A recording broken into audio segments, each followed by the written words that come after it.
फाल्गुन मासको हर्ष उल्लासर मास बोली कहुए कारण ଏହି ମାସରେ ରଙ୍ଗର ପର୍ବ ହୋଲି ପାଳନ କରାଯାଏ। ଆଉ ଗୋଟିଏ ଦିନ ପରେ ରଙ୍ଗର ପର୍ବ ହୋଲି। ହୋଲି ଖେଳିବା ପାଇଁ ସମସ୍ତେ ପ୍ରସ୍ତୁତ ହେଲେଣି।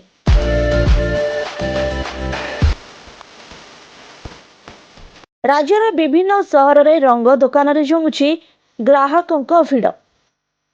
ନାଲି ନେଳି ଅବିର ସାଙ୍ଗକୁ ପିଚକାରୀ, ମାସ୍କ, ଚଷମା, ଟୋପି ଆଦି ବିକ୍ରି କରୁଛନ୍ତି ବ୍ୟବସାୟୀ।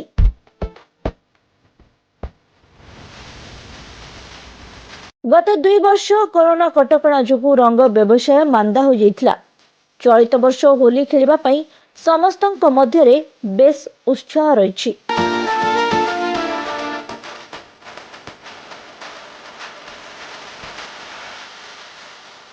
ତେବେ ଚଳିତ ବର୍ଷ ଗତ ବର୍ଷଠାରୁ ଅଧିକ ବ୍ୟବସାୟ ହେବ ବୋଲି ଆଶା ରଖିଛନ୍ତି ବ୍ୟବସାୟୀ।